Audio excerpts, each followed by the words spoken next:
네, 서울과 수도권의 주요 이슈들을 깊이 있게 살펴보는 수도권 인사이트 시간입니다. 오늘도 위키프레스 정영진 편집장과 함께하겠습니다. 안녕하십니까? 네, 안녕하세요. 네.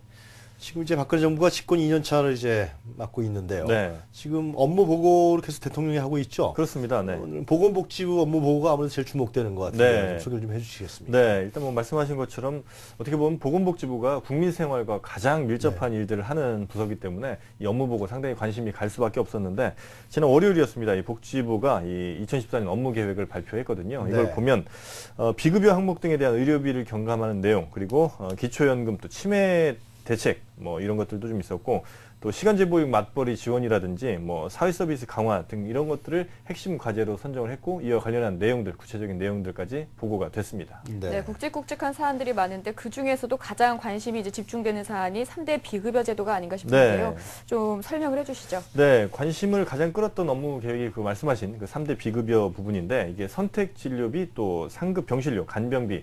그러니까 우리가 병원에 가서 보통 이제 건강보험으로 안 되는 여러 가지 비급여 항목들인데, 사실 뭐 선택 진료비라고 하지만 우리가 선택을 못 하는 경우가 많죠. 예, 그러니까 병원에 가서 뭐 큰 병원 같은 경우는 10명 중 8명, 그러니까 의사 10명 중 8명이 이 선택 진료를 해야만 네. 진료를 받을 수 있는 사람들이기 때문에, 그게 특징인 거, 특징이라고 하죠. 특진비라고 하는 게 바로 이 네. 선택 진료비죠. 그렇기 때문에 사실은 선택 진료비가 아닌 경우가 좀 많았고요. 또 네. 상급 병실료 역시도 내가 원해서 1인실, 2인실 가는 경우, 물론 뭐 돈 많은 분들은 가시겠습니다만 네. 거의 대부분은 울며 겨자 먹기식으로 가는 경우가 많았거든요. 네. 그러니까 그러지 1, 2인실이나 2인실을 가지 않으면 6인실을 아예 주지 않기 때문에 그러니까 적어도 뭐 일주일 정도는 1, 2인실을 꼭 사용해라, 이런 것들이 네. 있었기 때문에 이런 문제들을 좀 해결하기 위해서 이번에 그 비급여 항목들을 좀 급여 항목으로 좀 바꾼다, 이런 내용들이 좀 포함이 됐고요. 네. 일반 병상도 현재 6인실 이상으로 되어 있는데 이것도 4인실 이상으로 이렇게 네. 좀 바꿨습니다. 네. 그리고 일반 병상 비율 역시도 전체 지금 큰 병원 같은 경우는 지금 한 50% 가까이가 특실 일반 병실이 아닌 좀 비싼 병실들인데, 네. 그거를 좀 더 비율을 늘린다, 일반 병실 비율을 좀 늘린다, 이런 항목들이 이제 포함이 좀 됐습니다. 간병인 부분은 뭐 얘기가 네, 없었나요? 간병인 같은 경우도 지금은 그 네. 비급여 항목인데 역시 네. 이것도 이제 급여 항목으로 좀 전환을 한다, 이런 것도 이제 포함이 좀 됐죠. 서울시인가요? 서울시에서 서울시 의료원에서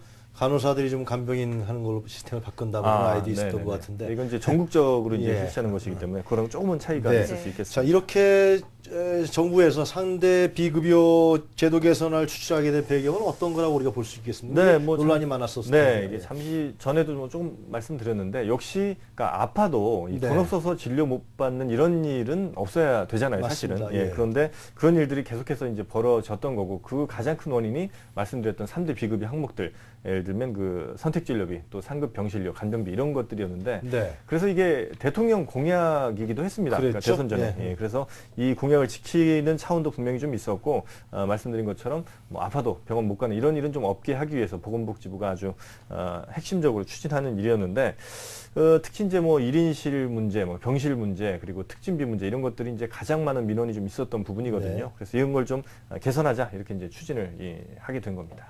네, 이제 3대 비급여 문제가 해결이 된다면 환자분들이야 정말 부담이 상당히 줄어들기 때문에 좋은 일일 텐데, 이게 과연 실현이 가능한 일인지, 그 네. 실현을 하기 위해서는 또 많은 비용이 들어갈 텐데 네. 그 예산 확보가 가능한 건지 궁금합니다. 그러니까 사실은 그 뭐 돈 문제가 가장 중요하죠, 말씀하신 네. 것처럼. 예. 근데 이게 돈이 어마어마하게 드는 일입니다. 그러니까 올해만 하더라도 5,600억 원 이상의 재정이 좀 필요한 일이고요. 또 2015년부터는 그 규모가 늘어서 네. 2017년쯤 되면 1조, 한 해에만 1조 7천억 원 가까이가 어이구. 필요하거든요. 이 돈을 어디서 할 것이냐? 그러니까 세금으로 할 것이냐, 아니면 뭐 건강보험료를 걷어서 할 것이냐. 건강보험료를 거두게 되면 또 아마도 어쩔 수 없이 건강보험료 인상이 필요할 수밖에 없는 문제고, 네. 때문에 뭐 전체 한 2017년까지만 따져보면 한 4조 5천억 원 정도의 돈이 필요한 건데, 네. 이걸 해결하기가 상당히 좀 어렵다는 것이죠. 네. 그리고 이제 여기다가 노령화가 더 진행이 된다면 이 돈은 그렇죠. 더 커질 테니까 네. 시간이 갈수록 더 힘들어지는 문제라고 볼 수 있겠습니다. 그럼 어떻게 하겠다는 거죠? 그러니까? 그래서 일단 네.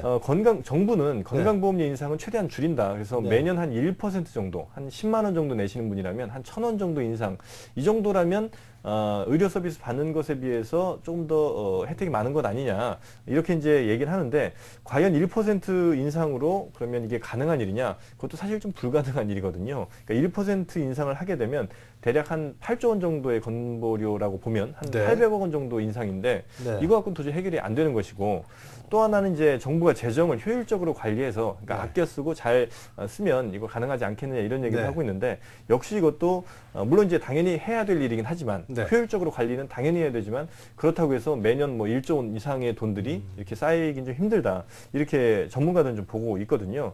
때문에 다음 정권이 건보료 폭탄을 맞을 가능성도 없지 않아 있는 것이고 그래서 현재 어떤 그 저부담 저보장 구조를 고부담 혹은 뭐 중부담 중보장 제도로 좀 이렇게 전환하는 어떤 사회적 합의 같은 게 좀 필요하지 않느냐 이런 이야기들도 그러니까 나오고 건강보험료 인상하는 거 외에는 뭐 현실적인 대안이 없다. 그런 거의 판단인 없는 모양이죠. 상황이죠. 예, 맞습니다. 세금을 좀 더 거두면 안 되나요? 글쎄요, 뭐 그것도 뭐 쉽지가 않은 게 일단 뭐 세금 더 걷는 거 역시도 국민적인 저항이 그렇죠. 분명히 있을 수밖에 없고 뭐 국민 건강보험 뭐 보험료 인상 역시도 뭐 네. 국민적 저항이 있을 수밖에 없는데 그래서 정부는 지금 계속해서 이 인상 부분에 대해서는 조금 말을 아끼고 있습니다. 근데 이 부분에 대해서는 좀 국민들에게 솔직하게 얘기를 하고 인상은 좀 필요하다면 인상을 해야 되는 게 맞지 않나 이런 얘기들이 합의를 하는 게 중요하다. 그런 그렇습니다. 말씀이신 거 네. 아니에요? 예. 그렇죠. 그럴 것 같습니다. 이 시민의 혜택이 가장 중요하겠지만 그래도 병원의 입장도 생각을 안 할 수가 없을 것 같은데요. 네. 이 병원의 입장에서는 이런 것 이제 손실들을 보전해주지 않으면 네. 해나가기가 힘들 것 같은데요. 그렇습니다. 뭐 대한병원협회도 이런 얘기를 분명히 했고요. 100% 그러니까 손실에 대해서 100% 국가가 보장해주지 않으면 네. 우리도 뭐 이거 할 수가 없다 그렇죠. 이런 얘기도 하고 있고요.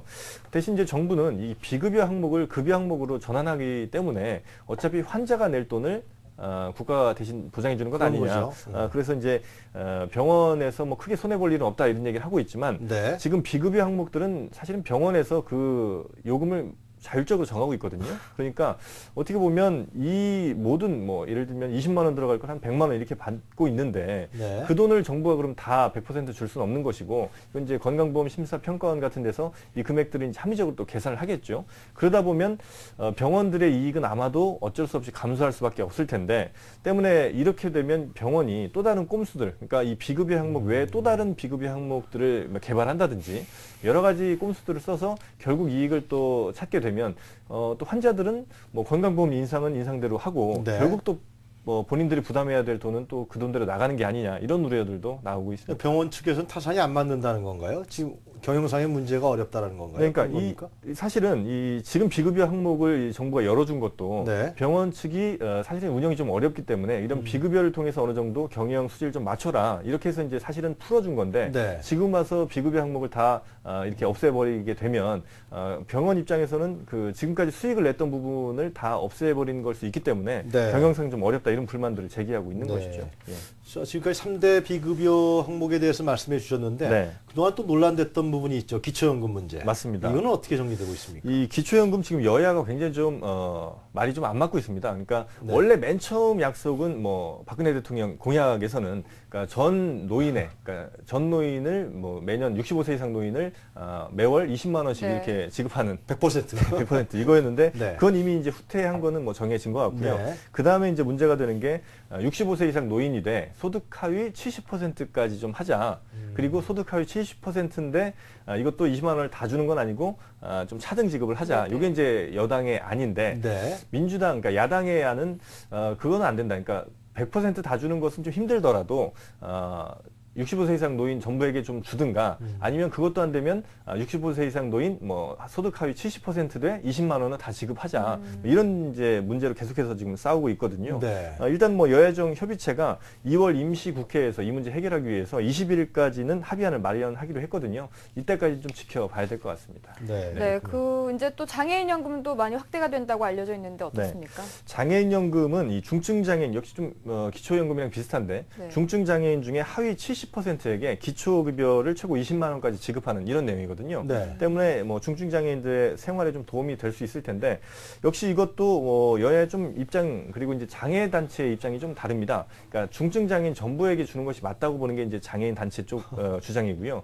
왜냐하면 이제 중증장애인들이 대체적으로 생활이 어려운 경우들이 워낙 많기 때문에 네, 네. 이걸 괜히 또 하위 70% 자르다 보면 결국은 또 중증장애인들끼리 뭐 경쟁이 또 벌어질 수도 있는 것 아니냐 이런 얘기를 하고 있거든요. 있거든요. 때문에 이거에 대해서는 지금 현재 정부에서는 소득 하위 70%를 정해놓았지만 아마 장애인 단체 등의 어떤 거센 반발에 어떤 뭐 협의가 좀 더 이루어질지는 이것도 역시 좀 봐야 될 것 같습니다. 업무 보고는 하고 있는데 네. 그동안에 논란됐던 부분들이 확실히 정리되는 건 별로 없는 것 같아요. 그렇습니다. 그러니까 정부의 어떤 뭐 방향, 정책들은 뭐 나왔지만 역시 이게 다 합의됐다, 뭐 사회적 합의가 있었다 이렇게 보긴 좀 어려울 것 같습니다. 문제는 예산이겠죠. 네. 그 외에도 보건복지부에서 중점적으로 추진하는 것은 어떤 게 있습니까? 네, 뭐 치매 특별 등급 제외 대상자, 뭐 치매 서비스. 그러니까 예를 들면, 그러니까 치매 가족이 있잖아요. 치매 네. 환자를 둔 가족이 있는데 이런 경우에 뭐 치매 환자를 잠시 어디에다 맡겨두고 한 2, 3일 정도를 휴가를 다닐 수 있는 뭐 이런 제도도 지금 마련한다고 하고요. 네. 또 희망 키움 통장 등을 통해서 차상위층의 어떤 뭐 생활을 좀 안정시키는 이런 것도 좀 준비를 하고 있는 것 같고, 또 500억 원 규모의 한국 의료 시스템 해외 진출 전문 펀드를 또 조성을 해서 우리나라 의료 서비스 상당히 좀 발전돼 있는데 네. 이걸 우리나라 안에서만 할 게 아니라 좀 해외도 좀 진출을 시켜보자. 여러 가지 하여튼 다각도로 다양한 정책들을 지금 만들어내고 있습니다. 정영진 편집장님, 아무래도 네. 복지라는 게 가장 중요한 거 아니겠습니까? 그렇습니다. 네. 이 현 정부가 복지 문제를 어떻게 중점적으로 고민하는지 참 궁금한데요. 네. 글쎄요, 뭐 일단 뭐 현 정부는요, 네. 박근혜 전 대통령 뭐 후보 시절에 약속한 네. 것들이 워낙 좀 많았고, 역시 뭐 네. 후보 시절 경쟁하던 문재인 후보와도 역시 복지 경쟁 상당히 많이 했는데, 네. 일단 복지를 좀 보편적으로 가는 큰 방향은 좀 있는 것 같습니다. 네. 그래서 어떤 뭐 생활, 물론 이제 소득 수준별로 여러 가지 뭐 어쩔 수 없이 예산이라든지 이런 문제 네, 때문에 그렇죠. 뭐 차등 예. 지원을 하긴 하겠습니다만 네. 좀 전체적으로 좀 복지 서비스를 전 국민적으로 좀 누릴 수 있는 네. 그래서 이제 우리나라가 2017년, 2018년쯤 되면 지금보다 훨씬 더 나은 복지 서비스를 전 국민들이 좀 보편적으로 누릴 수 있는 이런 방향으로 좀 방향을 정리해 나가지 않나 이런 네. 생각이 좀 듭니다. 복지라는 게 결국 이제 뭐 배분에 대한 문제고 네. 생산성을 향상시키는 문제인데 좀 더 확실한 복지가 됐으면 좋겠다. 네. 그런 생각들을 국민들이 많이 하고 있을 거예요. 그렇습니다. 네. 네. 네, 지금까지 정영진 편집장님과 보건복지부 정책들에 대해서 살펴봤습니다. 고맙습니다. 네, 감사합니다.